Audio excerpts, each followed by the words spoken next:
On poursuit notre semaine spéciale. Que sont-ils devenus toute cette semaine? On reçoit des personnalités qui ont marqué les téléspectateurs et qui ont un petit peu disparu du petit écran. Ce matin, on reçoit un ancien élève de la Star Academy.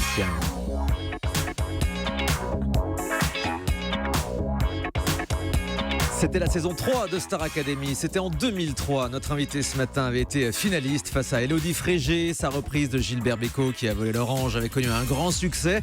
Depuis, il a poursuivi sa carrière dans la musique et c'est donc Michal qui est en direct avec nous ce matin sur Europe 1. Bonjour Michal. Bonjour tout le monde, très heureux d'être avec vous. Et ravi de vous retrouver. La Star Academy, Merci. pour vous, c'était il y a 12 ans. Oui. Qu'est-ce que vous avez fait ces 12 dernières années?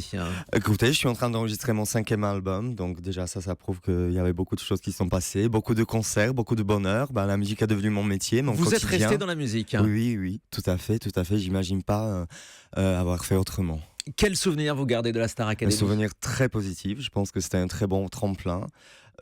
Si je peux être là aujourd'hui, à continuer à vivre de ma passion, c'est beaucoup grâce à cette émission. Mais on vous voit toujours comme un ancien élève de la Star Academy. Cette image, elle vous colle à la peau ou c'est terminé? Je pense que De La Starac est devenu mon deuxième nom de famille, mais c'est quelque chose qui me gêne Michal pas trop. De La Starac. Oui, exactement. En France, c'est beaucoup plus simple pour les gens de dire Michal De La Starac que Michal Kwiatkowski, qui est mon vrai nom, et je peux le comprendre tout à fait. Nous, le souvenir qu'on en garde, c'est évidemment votre single qui avait cartonné à l'époque, Qui a volé l'orange, souvenez-vous. Vous êtes fous, c'est pas moi, j'ai pas volé l'orange. Je trappe pas des voleurs, j'ai pas pris l'orange du marchand. Oui, ça ne peut être que toi, tu es méchant, Y'avait comme du sang sur tes doigts quand l'orange coulait. Bon alors Michal, 12 ans après, est-ce que vous avez la réponse? Qui a volé l'orange? Non, est-ce que vous l'avez? Dites-moi peut-être. Toujours pas, toujours En tout cas, pas. c'est pas moi. Il vous colle à la peau aussi, ce titre, on vous en parle souvent? Oui, on m'en parle souvent, depuis 12 ans, presque tous les jours. C'est vrai, presque tous les jours. Oui, sauf quand je suis en Pologne, parce que heureusement en Pologne, heureusement, ça me fait des vacances. Quand je vais là-bas travailler, les gens ils connaissent d'autres chansons de moi, donc quand on m'en parle pas. Mais une fois de plus, moi je trouve ça normal. À partir du moment où on fait un tube, c'est quelque chose qui nous rend populaire, c'est quelque chose qui nous permet de gagner de l'argent. Pourquoi cracher dans la soupe? Et mieux vaut avoir fait un tube que pas de tube du tout. Exactement. Donc moi je suis très fier de cette orange. Merci Gilbert Bécaud. Alors vous l'avez dit, vous connaissez aussi une carrière en Pologne, Oui. votre pays d'origine. D'ailleurs, merci mille fois d'être avec nous ce matin parce que je sais que vous tournez une émission de télé en ce moment en Pologne Oui. et que vous y retournez tout à l'heure à Varsovie. Tout de suite Vous- après l'émission. Vous oui. participez à Un air de star, Un air de star, qu'on avait oui. vu en France sur M6, c'est bien ça? Exactement, c'est la 4e saison en Pologne, c'est un carton plein là-bas, donc je suis vraiment très fier de participer à cette émission. Il faut C'est se une belle histoire. déguiser, il faut se maquiller dans Exactement, d'autres stars. il faut incarner, donc il y a des vedettes qui incarnent d'autres vedettes et c'est pris très au sérieux là-bas en Pologne. Ouais. Donc, En c'est France, très ça n'a pas marché ambitieux. du tout. Oui, je sais, je l'ai regardé, mais je comprends pourquoi, parce que c'est vrai qu'en Pologne, il y a ce côté très sérieux, c'est-à-dire que c'est du divertissement, mais on essaie vraiment de donner quelque chose vraiment de qualité. Je suis vraiment très fier de participer à cette Vous émission. avez aussi fait Danse avec les stars en Pologne, la Oui, version comme quoi polonaise. je collectionne les émissions. Mais ça veut dire que vous êtes davantage une star en Pologne aujourd'hui qu'en France? Je ne sais pas. Je pense que mes carrières sont assez différentes. C'est vrai qu'en France, il y a toujours cette étiquette Starac qui est là. En Pologne, je ne l'ai pas, ce qui facilite pas mal de choses. Mais en tout cas, en France, c'était quand même très très populaire. Donc, les gens peut-être me reconnaissent un peu plus. Vous voyez ce que je veux faire? Ce que je veux dire, c'est que mes carrières sont vraiment différentes et sont basées sur d'autres éléments, en fait. Et donc vous participez à ces émissions en Pologne. Est-ce qu'on vous a demandé de participer à ce genre d'émission en France? Oui. Pas les mêmes, mais il y a eu des propositions qui n'étaient pas très intéressantes. Donc, Lesquelles? pour d'autres émissions de télé-réalité qui me convenaient pas tout à fait, parce que peut-être elles étaient un petit peu trop éloignées de l'artistique, alors que moi je C'est-à-dire reste c'est quoi? C'est les artiste. enjeux à télé-réalité par exemple? Exactement, oui, par exemple, oui. Et ça vous voulez pas faire? Ce ne sont pas les émissions que je critique, je pense que je suis même bon public, mais peut-être en tant qu'artiste, je me verrais pas là-dedans parce que je trouve qu'on travaille pas assez. Et vous comprenez que d'anciens participants d'émissions de télé-réalité, notamment de télécrochet, se retrouvent dans ces émissions qui Je n'ont rien à comprends voir? tout à fait. Ouais. Je comprends tout à fait. Tout dépend de l'envie personnelle de la personne. Moi, j'en ai pas eu.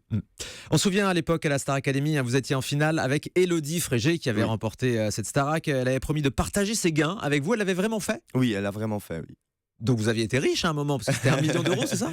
Exactement, oui. Elle a vraiment fait. C'était très sympa de sa part. Ah bah oui, je vous le confirme. Qu'est-ce que vous avez fait de cet argent? J'ai acheté un appartement à Paris, j'ai fait des placements. Je sais que dans le métier d'artiste, ça peut être très compliqué, donc il est très important d'économiser de l'argent. Je parle maintenant à tous les artistes, de tous les jeunes qui commencent. Donc effectivement, ce geste m'a beaucoup aidé et entre-temps, pas grâce à ça, mais nous sommes devenus vraiment très très proches. Donc si un jour elle est dans la galère, je l'hébergerai chez moi, c'est tout. C'est ça, au moins vous avez l'appartement. Vous êtes resté en contact avec elle là, hein? Oui, c'est une de mes meilleures amies.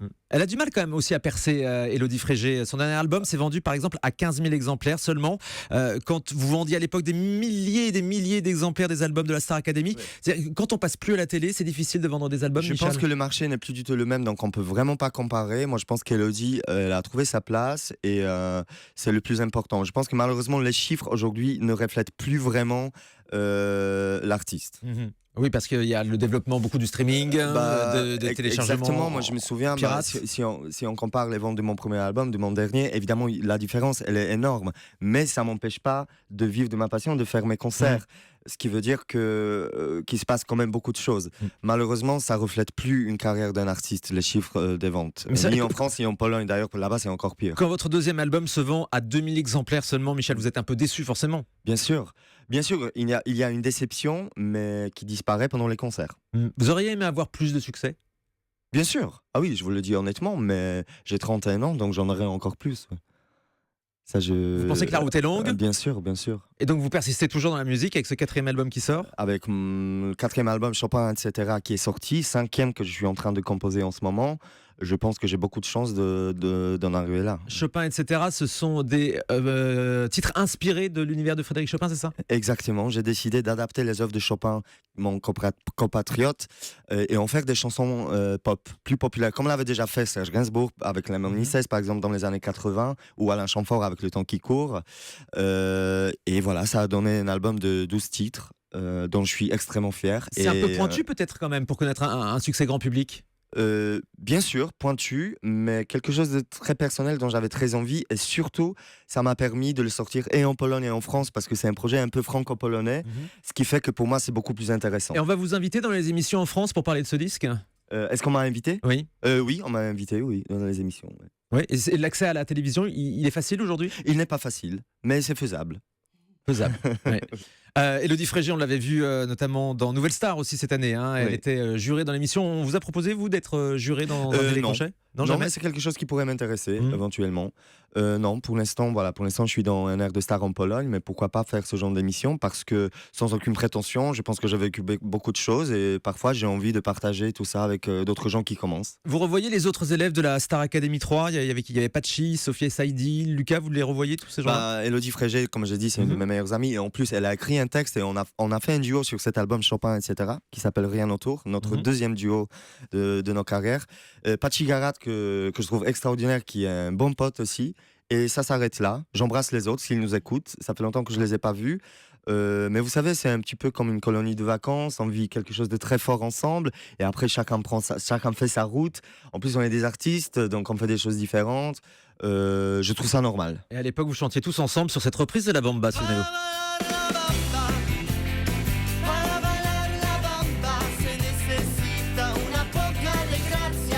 C'était l'hymne de la Star Academy 3. Vous étiez toujours d'accord avec ce que vous chantiez dans l'émission, Michel? Je pense qu'on n'avait pas grand chose à dire en fait. Mais à l'âge de 20 ans, c'est pas quelque chose qui nous dérange. On vous obligeait à chanter certaines chansons même si vous n'aviez pas envie? Non, on nous propose des choses, mais peut-être on n'ose pas dire non, c'est tout. Vous n'osez pas dire non? J'avoue, j'ai jamais rêvé de chanter la bomba à la télévision française. C'est pas quelque chose. En revanche, quand on m'a dit voilà, vous allez faire ça, je me suis dit pourquoi pas. J'ai 20 ans, il y a aucun souci. Et qu'est-ce qui se passait en vrai dans le château? Il s'est passé des choses qu'on. Vous savez, je me voyait pas à la souviens télé? plus vraiment aussi. Ah, Hein. il a tout oublié. Et est-ce qu'on vous obligeait à chanter avec Nikos? Non, en revanche, on nous a obligés à chanter avec Elton John, Seal, Phil Collins. Enfin, on parlait Pas aussi mal. de ça. Ouais, Voilà, Johnny oui. Hallyday était venu vous voir aussi sur cette saison. Donc voilà, donc il y avait quand même de jolies obligations dans l'émission, il faut dire, monsieur. Michal est notre invité ce matin, ancien élève de la Star Academy 3 dans la série Que sont-ils devenus?